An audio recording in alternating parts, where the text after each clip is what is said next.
بعد آنے والا مہینہ محرم الحرام ہو، یہ تینوں مہینے بھی بڑے مبارک، برکت والے، رحمت والے، حرمت والے، قابل احترام، قابل عظمت، قابل تکریم مہینے ہیں۔ قرآن پاک میں اللہ تبارک و تعالی نے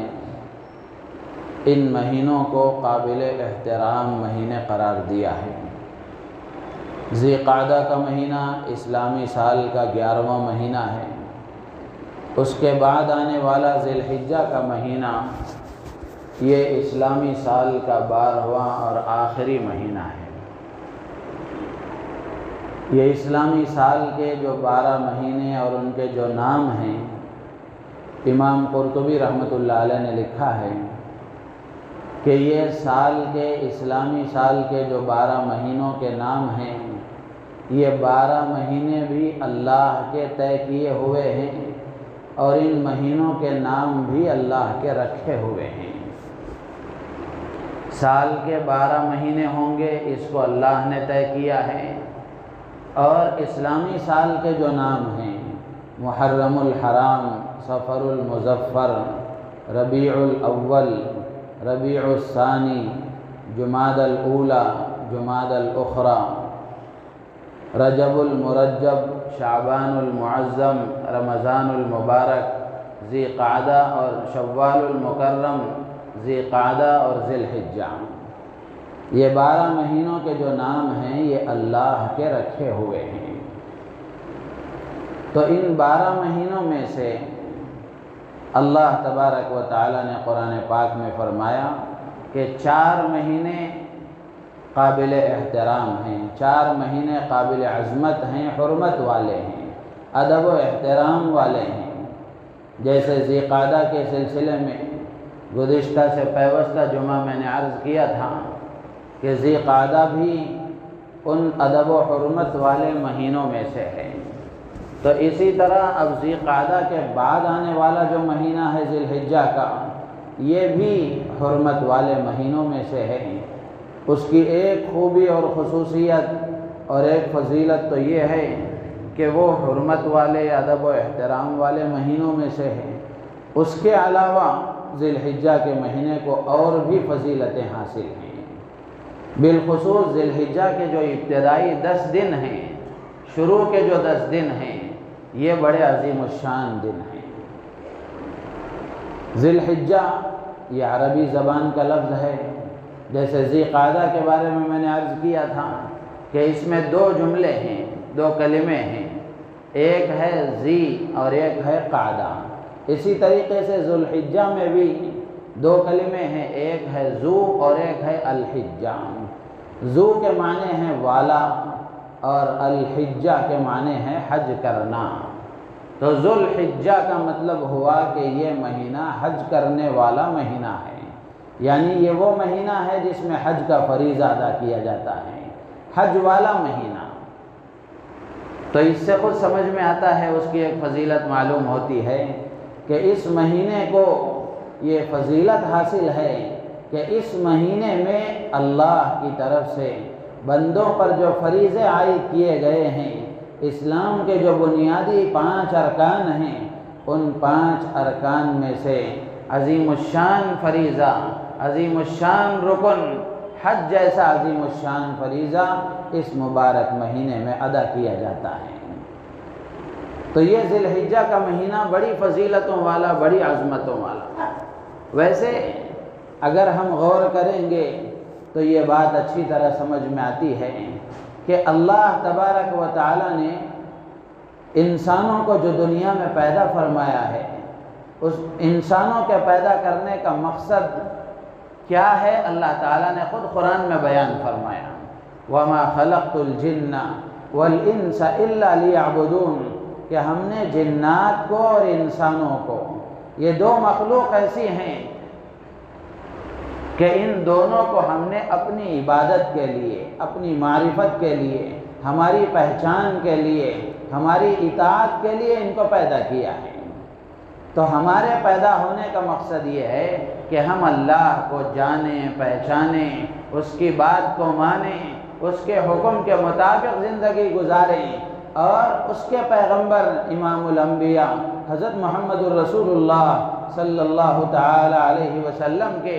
بتائے ہوئے طریقے کے مطابق زندگی گزاریں، یہ مقصد ہے۔ تو اللہ تبارک و تعالی نے یہ مقصد متعین فرمایا، اور تخلیق کا، پیدائش کا اور اس کی غرض و غایت یہ بیان فرمائی کہ تمہیں پیدا کیا گیا ہے میری عبادت کے لیے، میری اطاعت کے لیے، میرے حکم کے مطابق زندگی گزارنے کے لیے۔ تو جب اطاعت اور عبادت ہماری پیدائش کا مقصد ہے تو اللہ تبارک و تعالی نے سال بھر میں کچھ دنوں کو، کچھ اوقات کو، کچھ راتوں کو، کچھ مہینوں کو اللہ تبارک و تعالی نے ایسی خصوصیتیں عطا فرمائی ہیں، ایسی فضیلتیں عطا فرمائی ہیں کہ اللہ تعالیٰ یہ چاہتے ہیں کہ میرے بھولے ہوئے، بھٹکے ہوئے بندے، مجھ سے دور رہنے والے بندے ایسے مبارک ایام میں، ایسی مبارک راتوں میں، ایسے مبارک اوقات میں، ایسے مبارک لمحات میں اور ایسے مبارک مہینوں میں میری طرف رجوع کر کے وہ میرے قریب ہو جائیں اور اپنی پیدائش کے مقصد کو پہچان لیں، اپنے پیدا ہونے کے مقصد کو پہچان لیں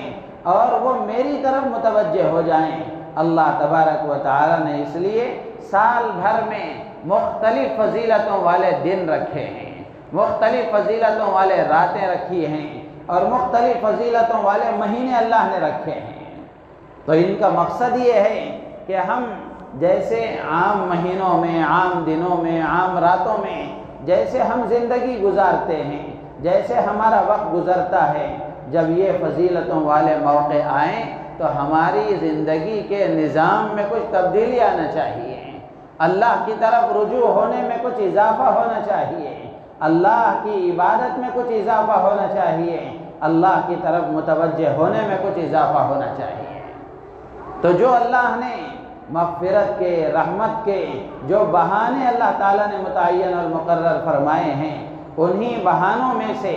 اور اللہ کی رحمت کو سمیٹنے اور اللہ کی مغفرت کو حاصل کرنے کے جو مواقع اللہ تعالیٰ نے بندوں کو عطا فرمائے ہیں، انہی میں سے یہ ذی قعدہ کا مہینہ بھی ہے اور آنے والا ذی الحجہ کا مہینہ بھی ہے۔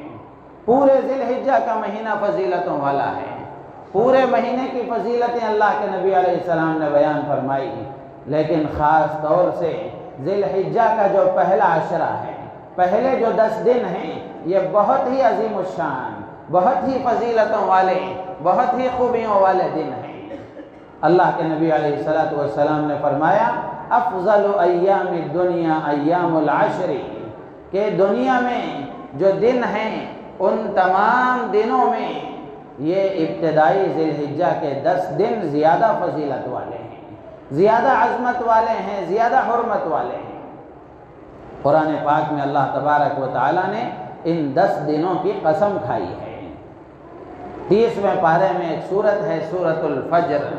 اللہ تعالیٰ نے اس میں والفجر ولیال عشر، اللہ تعالیٰ نے قسم کھائی، قسم ہے فجر کی، اور ولیال عشر، قسم ہے 10 راتوں کی۔ مفسرین لکھتے ہیں کہ یہاں فجر سے مراد ذی الحجہ کے 10ویں دن کی فجر ہے، یعنی عید الاضحیٰ کے دن کی فجر ہے، اللہ تعالیٰ نے اس کی قسم کھائی ہے۔ ولیال عشر، اور 10 راتوں کی اللہ تعالیٰ نے قسم کھائی ہے۔ مفسرین فرماتے ہیں کہ یہاں 10 راتوں سے مراد وہ ذی الحجہ کے ابتدائی 10 دن ہیں، ذی الحجہ کے شروع کے 10 دن ہیں، ان 10 دنوں کی اللہ نے قسم کھائی ہے۔ آدمی ہم دیکھتے ہیں دنیا میں اپنی بات کو منوانے کے لیے، اپنی بات کی اہمیت کو بتانے کے لیے اور اپنی بات کی خصوصیات کو ثابت کرنے کے لیے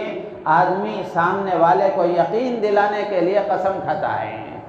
تاکہ سامنے والے کو یقین ہو، میری بات کی اہمیت ہو، اس لیے قسم کھاتا ہے۔ لیکن اللہ تبارک و تعالیٰ نے بھی قرآن پاک میں بہت ساری چیزوں کی اللہ نے قسم کھائی ہے۔ ہمارے قسم کھانے کا جو مقصد ہے وہ اور ہے۔ اللہ تبارک و تعالیٰ جو قسم کھاتے ہیں وہ اس لیے نہیں کہ اللہ تعالیٰ اپنی بات کو بندوں کے درمیان اس کی اہمیت کو بتانے کے لیے قسم کھا رہے ہوں، اللہ کا کہنا ہی کافی ہے، اللہ کا فرمان ہی کافی ہے۔ لیکن اللہ تبارک و تعالیٰ نے قسم کھا کر بندوں کو یہ بتایا ہے کہ جن چیزوں کی اللہ تعالیٰ نے قسم کھائی ہے، قسم کھا کر بندوں کو اللہ یہ بتا رہے ہیں کہ جن چیزوں کی میں قسم کھا رہا ہوں، میرے قسم کھانے کی وجہ سے تمہیں یہ سمجھ لینا چاہیے کہ یہ چیز بڑی فضیلت والی ہے، یہ دن بڑا فضیلت والا ہے، یہ رات بڑی فضیلت والی ہے، یہ وقت بڑی فضیلت والا ہے۔ قرآن پاک میں اللہ نے دنوں کی بھی قسم کھائی ہے، راتوں کی بھی قسم کھائی ہے، اوقات کی بھی قسم کھائی ہے، شہروں کی قسم کھائی ہے، اور اللہ تعالیٰ نے چیزوں کی قسم کھائی ہے، پھلوں کی قسم کھائی ہے۔ یہ ساری قسمیں اللہ تعالیٰ کھا کر بندوں کو یہ بتانا چاہتے ہیں کہ یہ چیزیں بڑی عظیم الشان ہیں۔ تو ایسے ہی یہ ذی الحجہ کے 10 دنوں کی بھی اللہ نے قسم کھائی ہے۔ قسم کھا کر اللہ تعالیٰ یہ بتا رہے ہیں کہ یہ 10 دن بڑے فضیلت والے ہیں، یہ 10 دن بڑے فضیلت والے ہیں۔ تو اس سے اندازہ ہوا ہوگا آپ حضرات کو کہ یہ ذی الحجہ کے ابتدائی 10 دن کتنی فضیلت والے، کتنی عظمت والے ہیں۔ تو اس لیے اب آنے والے جو ایام ہیں وہ وہی ایام ہیں ذی الحجہ کے ابتدائی 10 دن۔ تو اس لیے خیال ہوا کہ کچھ باتیں اس سلسلے میں عرض کی جائیں۔ اللہ کے نبی علیہ السلام نے ان 10 دنوں کی فضیلت کو بیان کرتے ہوئے ارشاد فرمایا کہ ان 10 دنوں میں خیر کا، اچھائی کا، بھلائی کا کوئی عمل اللہ کو اور دنوں کے مقابلے میں زیادہ پسند ہے، اور دنوں کے مقابلے میں زیادہ پسند ہے۔ اور دنوں میں آدمی کوئی خیر کا کام کرتا ہے اللہ کو وہ بھی پسند ہے، لیکن ذی الحجہ کے ابتدائی 10 دنوں میں کوئی بھلائی کا کام کرتا ہے، کوئی خیر کا کام کرتا ہے، اللہ تعالیٰ کو یہ اور زیادہ محبوب ہے۔ اسی طرح ایک اور روایت میں اللہ کے نبی علیہ السلام نے فرمایا کہ آدمی ذی الحجہ کے علاوہ دنوں میں عمل کرتا ہے تو وہ بھی اللہ کے ہاں قدر کے قابل ہیں، ان کی بھی قدر کی جاتی ہے، لیکن ذی الحجہ کے ابتدائی 10 دنوں میں کوئی خیر کا، بھلائی کا عمل کرتا ہے، اللہ کے یہاں یہ زیادہ پاکیزہ ہے اور زیادہ اجر و ثواب والا ہے، زیادہ اجر و ثواب والا ہے۔ آدمی دوسرے مہینوں میں، دوسرے دنوں میں نیک کام کرتا ہے، اس کا اجر و ثواب ہے، لیکن ذی الحجہ کے ابتدائی 10 دنوں میں، شروع کے 10 دنوں میں اگر کوئی خیر کا کام، بھلائی کا کام کرتا ہے، اللہ تبارک و تعالیٰ کے یہاں بندے کو اس کا اجر و ثواب زیادہ ملتا ہے، زیادہ ملتا ہے۔ تو میرے عزیز و دوست و بزرگوں، یہ مبارک ایام آ رہے ہیں، تو میری اور آپ کی ذمہ داری ہے کہ ہم اپنے آپ کو اس بات کے لیے تیار کریں، آمادہ کریں کہ اللہ کی طرف ہم متوجہ ہوں اور اللہ کی عبادت میں اضافہ کریں۔ عام دنوں کے مقابلے میں ہماری عبادتوں میں کچھ نہ کچھ اضافہ ہونا چاہیے، کچھ نہ کچھ اضافہ ہونا چاہیے، اہتمام ہونا چاہیے، نظر آئے ایسا کہ ہم اس کا اہتمام کر رہے ہیں۔ آدمی کے عمل سے سمجھ میں آنا چاہیے کہ آدمی ان 10 دنوں کی قدر کر رہا ہے، اس میں اللہ کی طرف متوجہ ہونے میں اضافہ کر رہا ہے، عبادتوں میں اضافہ ہو رہا ہے،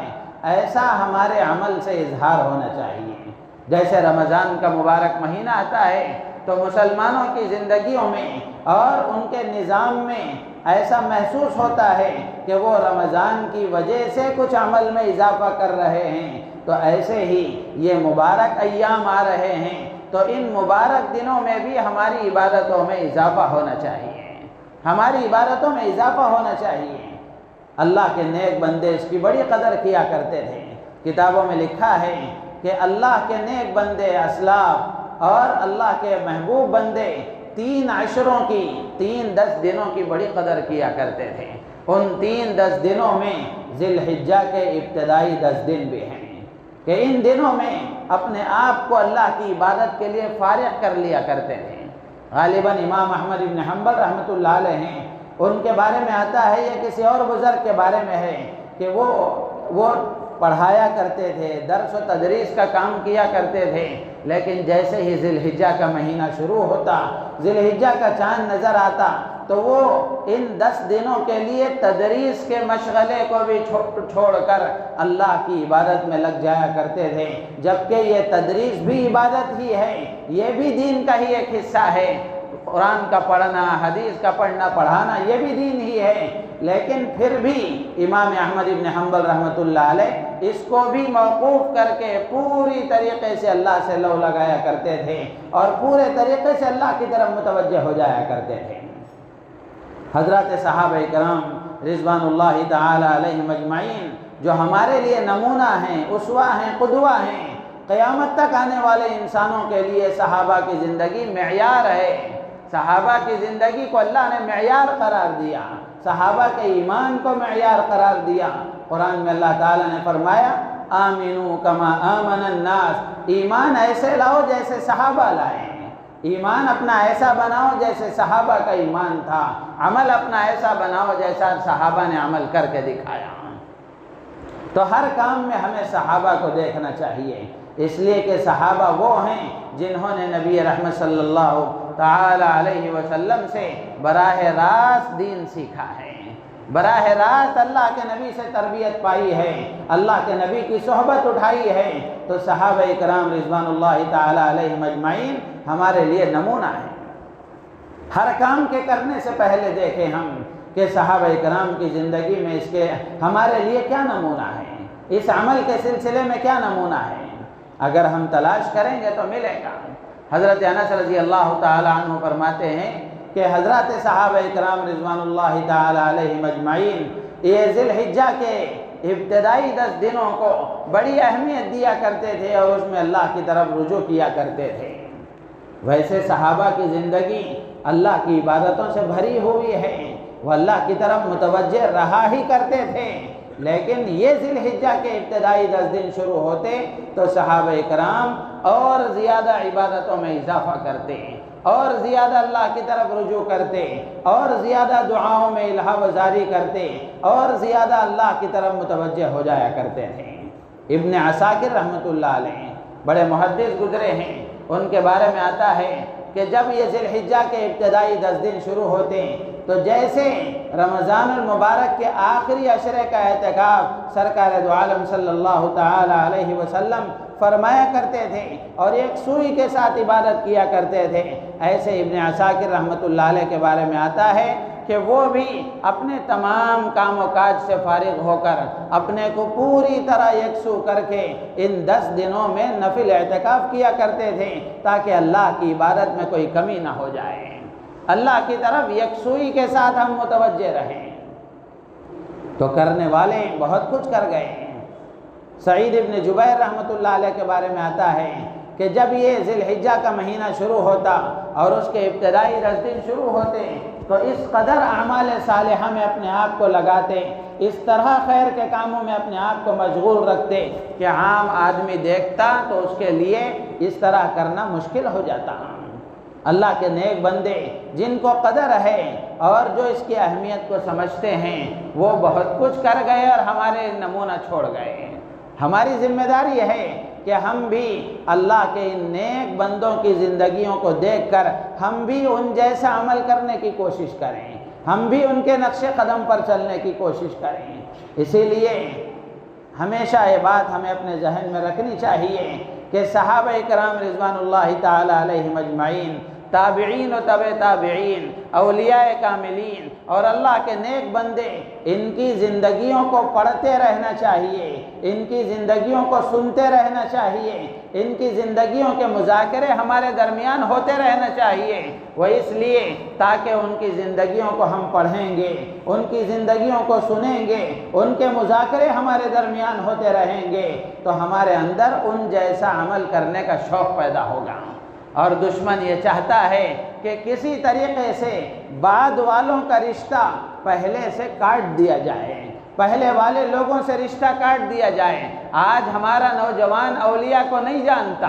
آج ہمارا نوجوان صحابہ کو نہیں جانتا، آج ہمارا نوجوان تابعین کو نہیں جانتا، آج ہمارا نوجوان تبع تابعین کو نہیں جانتا، آج ہماری نوجوان بچیاں صحابیات کو نہیں جانتی، آج ہماری نوجوان بچیوں کو امہات المومنین کی زندگیوں کا علم نہیں ہے۔ آج ہماری نوجوان بچیوں کو بنات طاہرات سرکار دو عالم صلی اللہ تعالی علیہ وسلم کی صاحبزادیاں اور آپ کی بیٹیوں کا علم نہیں ہے۔ آج ہماری نوجوان بچیاں اللہ کی محبوب بندیاں جو گزری ہیں اولیاء کاملات میں، ان کی زندگیوں سے وہ واقف نہیں ہیں، اور ماں باپ کو خود معلوم نہیں ہے جب وہ اولاد کو بتاتے ہیں۔ ماں باپ کو اگر معلوم ہوتا تو وہ اپنی اولاد کو بتاتے ہیں۔ تو میرے عزیز و دوست بزرگوں، نتیجہ یہ ہے جو ہم دیکھ رہے ہیں، نتیجہ یہ ہے جو ہم دیکھ رہے ہیں کہ نہ ایمان کی قدر و قیمت ہے، نہ اعمال کی قدر و قیمت ہے، نہ اخلاق ہمارے اچھے ہیں، معاشرے میں ہمارا کوئی وزن نہیں رہا، معاشرے میں ہماری کوئی قدر و قیمت نہیں رہی۔ آج دشمن ہماری طرف بہت آسانی کے ساتھ ہم پر حملہ کر سکتا ہے، بہت آسانی کے ساتھ ہمیں اپنے جال میں پھنسا سکتا ہے۔ ایک وقت وہ تھا مسلمان ایسے تھے، ظاہری اعتبار سے کوئی اسباب نہیں تھے، ظاہری اعتبار سے کوئی وسائل نہیں تھے، لیکن دشمن کو آنکھ اٹھا کر دیکھنے کی بھی ہمت نہیں تھی، اس لیے کہ اللہ سے تعلق مضبوط تھا، ایمان مضبوط تھا، اعمال مضبوط تھے، اخلاق اچھے تھے، جس کے نتیجے میں اللہ نے مسلمانوں کو برتری عطا فرمائی تھی، فضیلت عطا فرمائی تھی، طاقت اور قوت عطا فرمائی تھی۔ دشمنوں کے دلوں میں رعب اللہ نے پیدا فرمایا تھا۔ رعب پیسے کی وجہ سے نہیں آتا، رعب عہدے اور دولت کی وجہ سے نہیں آتا، رعب منصب کی وجہ سے نہیں آتا، بلکہ رعب اللہ کی طرف متوجہ ہونے کی وجہ سے، ایمان کی مضبوطی کی وجہ سے، اعمال کی پابندی کی وجہ سے، اخلاق کی درستگی کی وجہ سے آتا ہے۔ صحابہ کرام رضوان اللہ تعالی علیہم اجمعین کی زندگیوں کو ہم دیکھیں، بدر کا موقع ہے، 313 نہتے صحابہ ہیں، مقابل میں دشمن کا لشکر 1000 کا ہے اور پورے ہتھیاروں سے لیس ہے، لیکن اللہ نے بدر کے 313 نہتے صحابہ کو کامیاب کر کے دکھایا۔ قیامت تک آنے والے انسانوں کو یہ پیغام دیا، ظاہری اسباب پر بھروسہ کرنے کی ضرورت نہیں ہے، جتنا اپنے بس کی کوشش ہے وہ کرتے رہو، باقی اپنا ایمان درست کرو، اپنے اعمال درست کرو، اپنے اخلاق درست کرو، اللہ تبارک و تعالی اپنی مدد خصوصی شامل فرمائیں گے، اپنی مدد شامل حال فرمائیں گے۔ میرے عزیز و دوست بزرگوں، آج جتنی پریشانیوں میں ہم گرفتار ہیں، جتنی مصیبتیں ہم پر ہیں، جتنے حالات ناگوار ہیں، جتنی پریشانیاں ہم پر چھائی ہوئی ہیں، اس سے کہیں زیادہ ہم اللہ سے غافل ہیں، اس سے کہیں زیادہ اللہ سے غافل ہیں۔ اللہ کی طرف متوجہ ہونے کی کوئی فکر نہیں ہے، اعمال کے اہتمام کی کوئی فکر نہیں ہے، ایمان ہمارا کھوکھلا اور ایمان میں کوئی جان نہیں ہے، اخلاق ہمارے گرے ہوئے، جس کے نتیجے میں اللہ تبارک و تعالی نے دنیا میں بھی ذلیل کر دیا۔ اگر یہی صورتحال رہی، اللہ ہم سب کی حفاظت فرمائے، آخرت میں بھی ہمارا کچھ بننے والا نہیں ہے۔ تو اس لیے میرے عزیز و دوست بزرگوں، یہ مبارک ایام، یہ مبارک دن اور یہ مبارک مہینے جو چل رہے ہیں، ان میں ہمیں اللہ کی طرف متوجہ ہونے کی ضرورت ہے۔ حکومتوں کو کوسنے سے یا کسی کو برا بھلا کہنے سے مسئلے کا حل نہیں ہوتا، مسئلے کا حل نہیں ہوتا۔ ہمارے ذمے جو کام ہے، ہم پہلے وہ کام کریں، اللہ تبارک و تعالی اپنی ذمہ داری پورا کریں گے، اللہ تعالیٰ اپنا کام کریں گے۔ ہم اپنی ذمہ داری کو پورا کرنے کے لیے تیار نہیں ہیں، جس کے نتیجے میں آسمانوں سے کوئی فیصلے نہیں ہوتے۔ اللہ تعالیٰ نے قرآن پاک میں صاف فرمایا، ان اللہ لا یغیر ما بقوم حتی یغیروا ما بانفسہم۔ اللہ تعالیٰ اس وقت تک کسی قوم کو نہیں بدلتے جب تک قوم خود بدلنا نہیں چاہتی، بندے اپنے اندر تبدیلی نہیں چاہتے۔ اللہ کو کوئی ضرورت نہیں ہے ہمارے سجدوں کی، اللہ کو کوئی ضرورت نہیں ہے ہماری عبادت کی۔ اللہ تعالیٰ بے نیاز وراء الورا قادر مطلق بادشاہ ہے۔ ہماری عبادتوں سے اللہ کی بادشاہت میں کوئی بڑھوتری نہیں ہوتی، اور ہماری نافرمانیوں کی وجہ سے اللہ کی شان میں کوئی گھٹاؤ نہیں آتا۔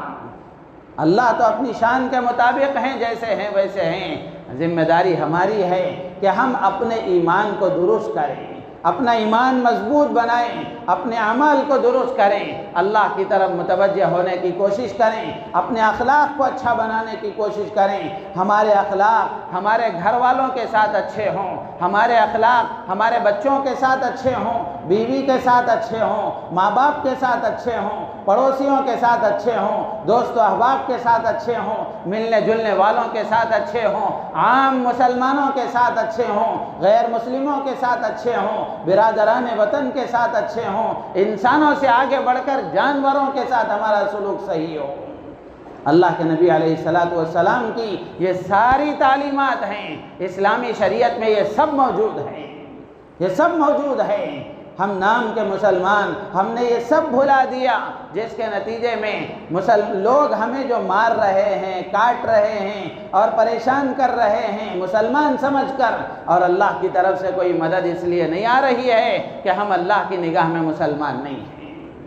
ہم اللہ کی نگاہ میں مسلمان نہیں ہیں۔ لوگ ہمارا نام ووٹر آئی ڈی میں مسلمانوں میں لکھا ہوا ہے، مسلمان لوگ ہمیں مسلمان سمجھتے ہیں، لیکن اللہ کے رجسٹر میں ہمارا نام مسلمانوں میں نہیں ہے، اس لیے کہ ہمارا ایمان ویسا نہیں ہے، ہمارے اعمال ویسے نہیں ہیں، ہمارے اخلاق ویسے نہیں ہیں۔ جس دن ہم سچے مسلمان بنیں گے، اللہ کی طرف سے مدد ہوگی اور اللہ کی طرف سے حالات کی درستگی کے فیصلے ہوں گے۔ تو میرے عزیز و دوست و بزرگوں، اسلاف جب یہ مقدس مہینے آتے اور یہ مقدس ایام آتے تو ان میں عبادتوں کا اہتمام کیا کرتے تھے، عبادتوں کا اہتمام کیا کرتے تھے۔ تو یہ ابتدائی ذی الحجہ کے 10 دن بڑی فضیلت والے ہیں، ان میں کیا کرنا چاہیے؟ اللہ کے نبی علیہ السلام نے فرمایا کہ جو آدمی پہلا کام ہے کہ جو آدمی قربانی کرنا چاہتا ہے یا اس پر قربانی واجب ہے، تو اللہ کے نبی علیہ السلام نے فرمایا کہ ذی الحجہ کا چاند نظر آنے کے بعد قربانی کرنے تک اس کو چاہیے کہ وہ اپنے ناخن نہ کاٹے اور اپنے بالوں کو صاف نہ کرے، اس سے پہلے وہ ان چیزوں سے فارغ ہو جائیں، اس سے پہلے وہ ان چیزوں سے فارغ ہو جائیں۔ یہ مستحب عمل ہے، نہ فرض ہے نہ واجب ہے، لیکن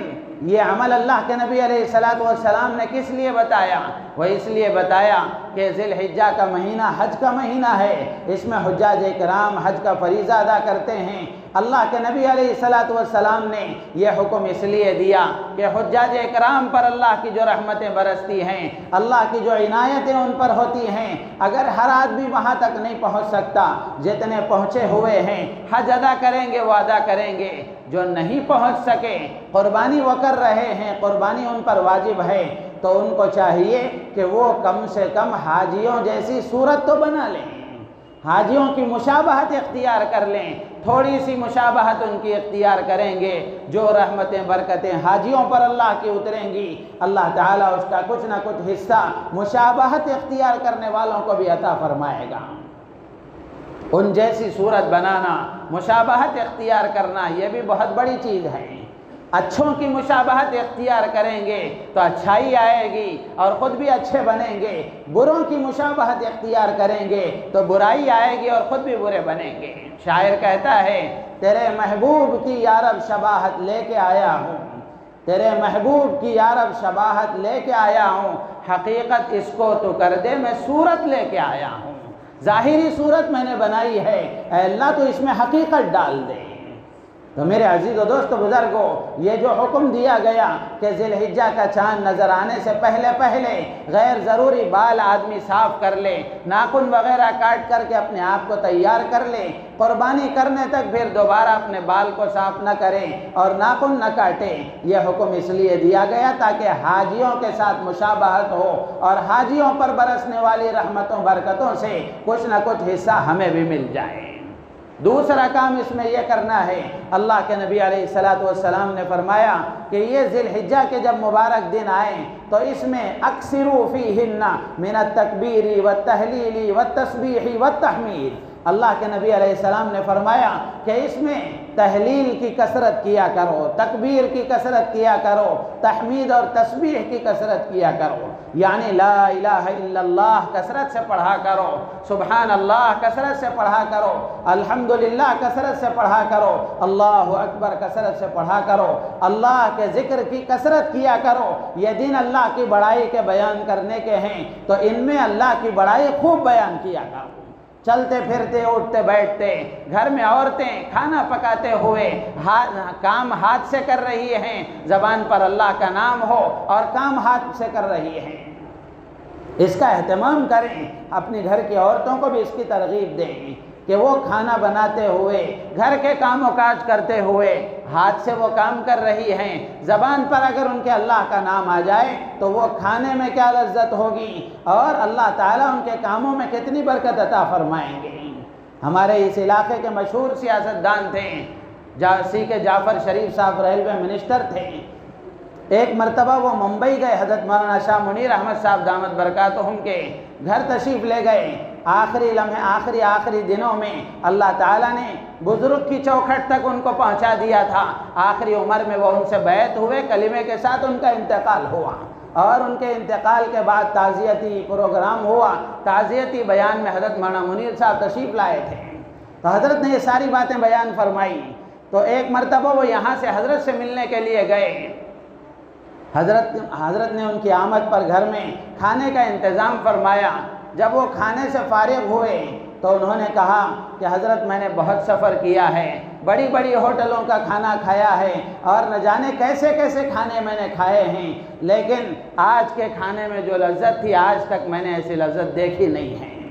تو حضرت مولانا منیر احمد صاحب دامت برکاتہم نے فرمایا کہ یہ لذت مسالوں کی نہیں ہے، یہ لذت کسی اور چیز کی نہیں ہے، یہ لذت اس لیے ہے کہ یہ کھانا بنانے والی عورتوں نے جب سے انہوں نے کھانا بنانا شروع کیا ہے، شروع سے لے کر آخر تک کام تو ہاتھ سے کر رہی تھی، لیکن زبان پر اللہ کا ذکر تھا، درود پاک کا اہتمام کرتے ہوئے انہوں نے کھانا بنایا تھا۔ اس کا اثر ہے کہ اس میں اتنی لذت پیدا ہوئی ہے۔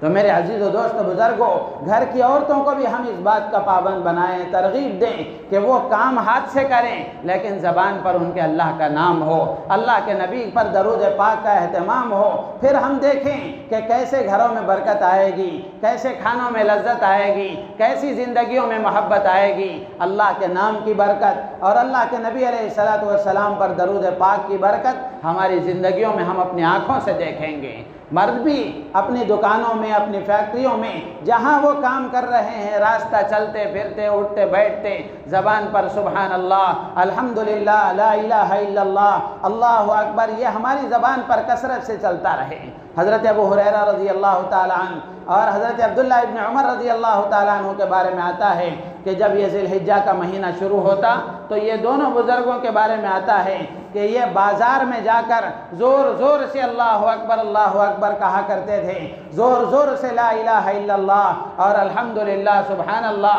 جو تکبیرات تشریق ہیں، اللہ اکبر لا الہ الا اللہ اللہ اکبر وللہ الحمد، تو یہ بازاروں میں جا کر زور زور سے پڑھ کے لوگوں کو ترغیب دیا کرتے تھے،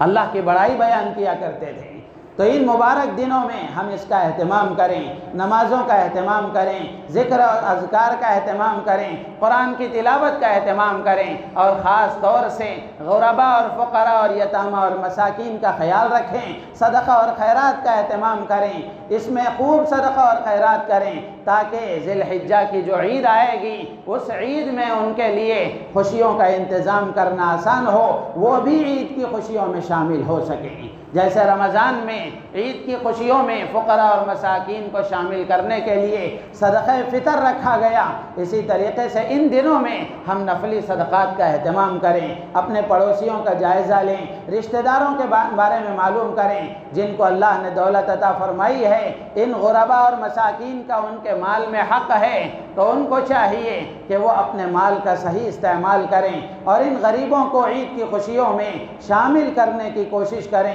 اللہ تعالیٰ سے دعا ہے اللہ تعالیٰ ہم سب کو ان باتوں پر عمل کی توفیق عطا فرمائے، ہماری نیتوں میں اخلاص پیدا فرمائے، اور ان مبارک دنوں میں، ان مبارک مہینوں میں اللہ تعالیٰ ہم سب کو خوب عبادت کرنے کی، نمازوں کے اہتمام کی، ذکر و اذکار کے اہتمام کی، قرآن کی تلاوت کے اہتمام کی، صدقہ اور خیرات کے اہتمام کی توفیق عطا فرمائے۔ آمین۔ وآخر دعوانا الحمدللہ رب العالمین۔